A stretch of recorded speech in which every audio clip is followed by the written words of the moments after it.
इधर महाकुंभ में क्या कुछ सुरक्षा के इंतजाम किए गए हैं। दरअसल 7 लेयर सिक्योरिटी यानी कि 7 लेयर सिक्योरिटी की यहां पर व्यवस्था रहेगी। 3 लेयर की बैरिकेडिंग भी होगी। इसके अलावा मेला क्षेत्र में ड्रोन तैनात होंगे। ड्रोन से निगरानी रखी जाएगी।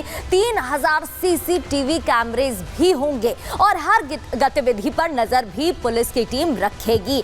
वहीं आपको बता दें कि फेस रिकॉग्निशन के लिए भी व्यवस्था की जाएगी और उस तकनीक का इस्तेमाल भी होगा। तो इवेंट डिटेक्शन में एआई का इस्तेमाल भी होगा। साथ ही साइबर हमलों के लिए आपको बता दें एक साइबर यूनिट पूरी तरीके से वहां पर रहेगी, जिससे कि इस पर भी निगरानी रखी जा सके। तो एनएसजी और एटीएस की भी टीमें वहां पर तैनात रहेंगी। विशेष टीमें रहेंगी जो इस पर नजर रखेंगी। हर जगह पुलिस प्रशासन का पहरा होगा और नदियों में गश्त के लिए स्पेशल बोटें भी उतारी गई हैं। वायुसेना के हेलीकॉप्टर्स की भी तैनाती की गई है और तो और 7 लेयर सिक्योरिटी का भी इंतजाम किया गया है। अब आपको तस्वीरें दिखाएंगे कि किस तरीके से वहां पर तैयारियां की जा रही हैं। ये तस्वीरें देखिए, संगम घाट की तस्वीर जहां डीजीपी ने निरीक्षण किया है। प्रशांत कुमार डीजीपी यहां पर पहुंचते हैं। ना सिर्फ उन्होंने जायजा लिया बल्कि बताया भी किस तरीके से वहां पर निगरानी रखी जा रही है और क्या कुछ व्यवस्था की जा रही है। ये उन बोट्स की तस्वीर आप देख रहे हैं जिन्हें नदी में उतारा गया है। दूसरी तस्वीर जहां घोड़े पर सवार होकर जो फोर्स है वो तैनात है और चप्पे चप्पे पर पैनी नजर रख रही है, जिससे कि कोई भी दुर्घटना ना हो और असामाजिक तत्व किसी भी दुर्घटना को अंजाम ना दे पाए। चप्पे चप्पे पर पुलिस नजर रख रही है। अब तीसरी तस्वीर ये आप देख रहे हैं जहां टीम की तरफ से मॉक ड्रिल भी की गई है। आपात हालातों में ड्रिल की गई है कि जब ऐसी कोई सिचुएशन आएगी तो उसे कैसे कंट्रोल करना है, उसकी भी पूरी तैयारी यहां पर की जा रही है। ये 3 तस्वीरें आपको टीवी स्क्रीन पर दिखा रहे हैं। पहली तस्वीर आपने देखी जहां नदी पर बोट उतारी गई है, बोट उतार दी गई है। साथ ही ब्लैक कैट कमांडो भी मैदान में है। तो क्या कुछ कदम टीम उठा रही है उसकी ये तस्वीर मॉक ड्रिल के जरिए यहाँ पर पहले से ही तैयारियों का निरीक्षण किया गया है कि कोई आपात सिचुएशन आती है या ऐसी कोई स्थिति होती है तो फिर किस तरीके से कदम उठाए जाएंगे। और डीजीपी प्रशांत कुमार ने तैयारियों को लेकर क्या कुछ कहा, सुनिए। थल, जल और नभ तीनों तरीके से सुरक्षा की व्यवस्था प्रत्येक श्रद्धालुओं को सुनिश्चित कराएंगे और इतनी बड़ी अपॉर्चुनिटी जो हम लोगों को मिली है, जबकि इस पूरे पृथ्वी पर इतना बड़ा मानव समागम, सबसे अधिक संख्या में लोग इस 45 दिन के अंदर आएंगे। लगभग 40 से 50 करोड़ की जनता और श्रद्धालु यहाँ लोग आएंगे। विदेशियों के भी आने की बहुत सारी संभावनाएं हैं।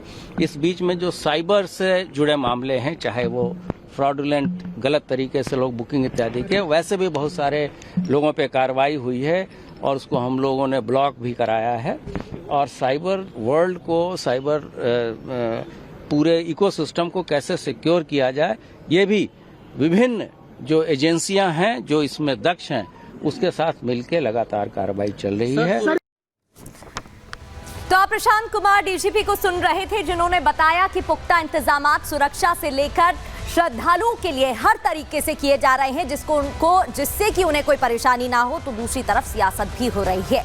और अब आगे बढ़ते हुए रुख दूसरी खबर का करेंगे, जहां इंदौर से लेकर भोपाल तक कचरे पर जमकर बवाल हो रहा है।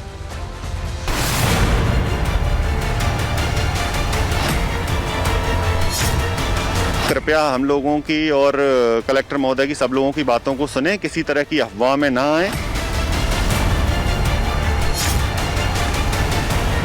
सुबह में कुछ अफवाहें आई कि कचरा जलाना शुरू कर दिया गया है और वहाँ कुछ मजदूर बेहोश हो गए। ऐसी किसी भी अफवाह में पीथमपुर की जनता को आने की बिल्कुल जरूरत नहीं है।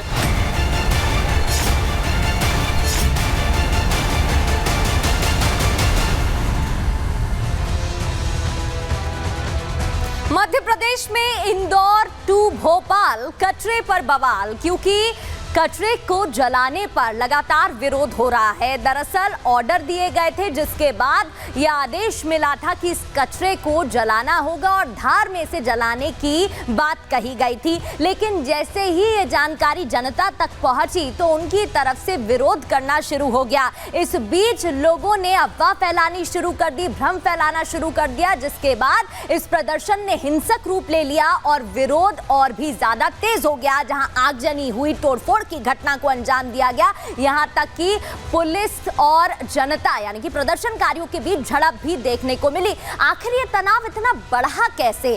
पीथमपुर में जहरीले कचरे के निपटान पर विरोध हो रहा है, ग्रामीणों का विरोध, और आज तीसरा दिन है जब ये विरोध जारी है, जबकि सरकार की तरफ से ये कह दिया गया है कि फिलहाल इस फैसले को रोक दिया गया है और जब तक कोर्ट कुछ नहीं कहती है तब तक कुछ नहीं किया जाएगा। उसके बावजूद तीसरे दिन भी प्रदर्शन हो रहा है। राम की कंपनी पर तारापुर गांव के लोगों ने पथराव किया, पत्थरबाजी, और ये तस्वीरें भी आपको दिखा रहे हैं। आसपास खड़े पुलिस वाहनों में तोड़फोड़ की गई, आगजनी की घटना को अंजाम दिया गया। महिलाओं ने पुलिस कर्मियों पर मिर्ची डाली, उनकी आंखों में मिर्ची डाली महिलाओं ने, और पुलिस ने लाठी डंडों का इस्तेमाल किया और उनको खदेड़ने की कोशिश की। ग्रामीणों को खदेड़ा गया और दोनों के बीच झड़प भी हुई। अब आपको कुछ तस्वीरें दिखाते हैं, उस दौरान क्या कुछ हुआ था और किस तरीके से ये तनाव इतना बढ़ जाता है। आप तस्वीरों के जरिए भी समझने की कोशिश करिएगा। राम की कंपनी के पास पथराव, अभी तस्वीरें देखिए जहां पुलिस ने बैरिकेड्स लगाए हुए हैं, रोकने की कोशिश की जा रही है, तो लोगों की तरफ से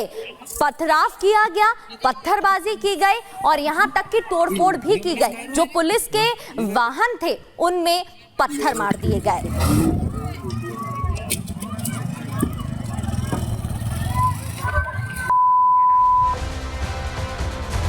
तो जब सरकार की तरफ से साफ कर दिया गया है कि जब तक कोर्ट कोई फैसला नहीं लेता है तब तक कोई निर्णय नहीं लिया जाएगा और इस जहरीले कचरे को जलाया भी नहीं जाएगा, उसके बावजूद 3 दिन हो गए हैं और तनाव देखने को मिल रहा है। राम की कंपनी के बाहर लोगों का प्रदर्शन जारी है। कब तक इस तरीके से प्रदर्शन जारी रहेगा और कोर्ट की तरफ से क्या कदम उठाए जाएंगे, क्या कुछ फैसला आएगा, आपको पहले रिपोर्ट दिखाते हैं।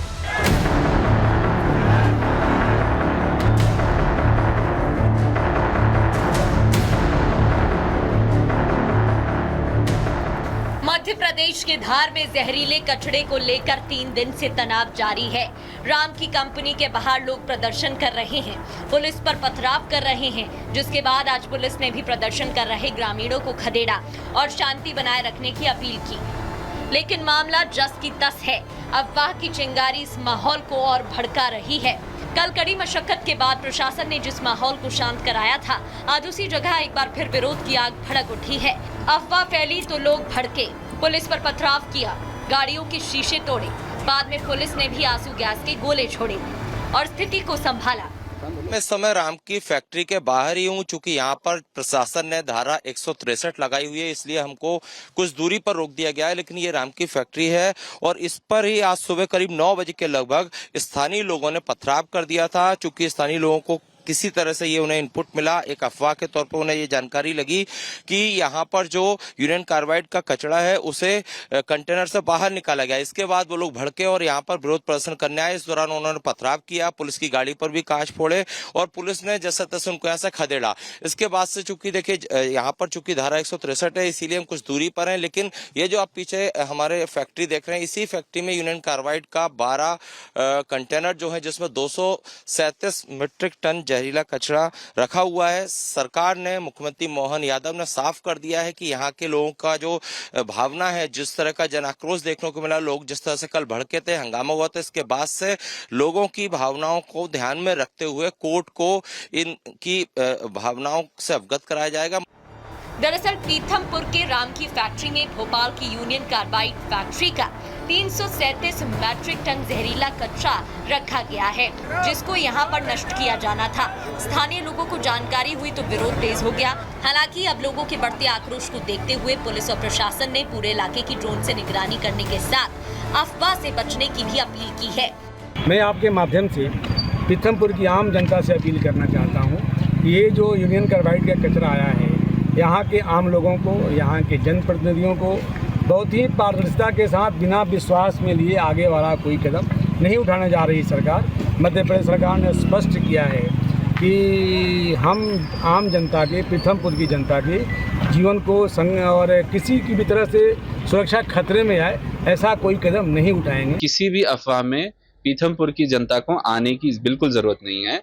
मैं बिल्कुल स्पष्ट तौर से आप सबको बताना चाहता हूं, कचरे का एक कण नहीं जलाया गया है।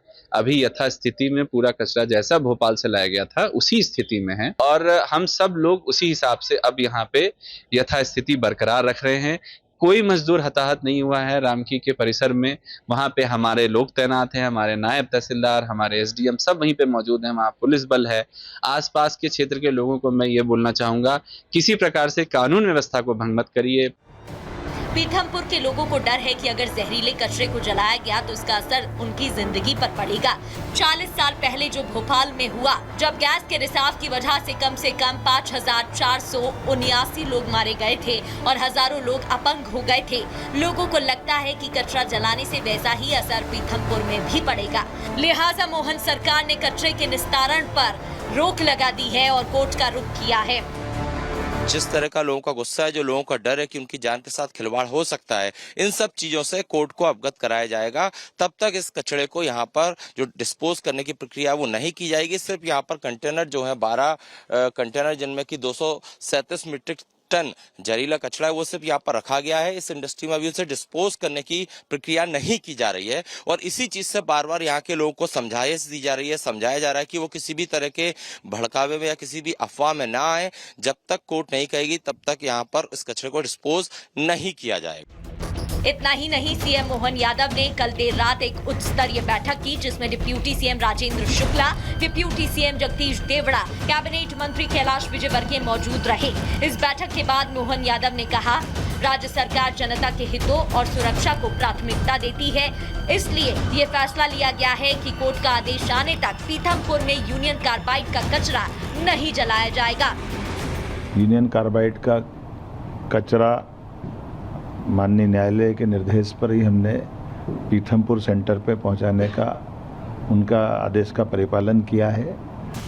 आपको बता दें कि एमपी हाई कोर्ट ने 3 दिसंबर को इस कारखाने के जहरीले कचरे को हटाने के लिए 4 हफ्ते की समय सीमा तय की थी और सरकार को चेतावनी दी थी कि अगर उसके निर्देश का पालन नहीं किया गया तो अवमानना की कार्रवाई की जाएगी। Bureau report, Republic Bharat.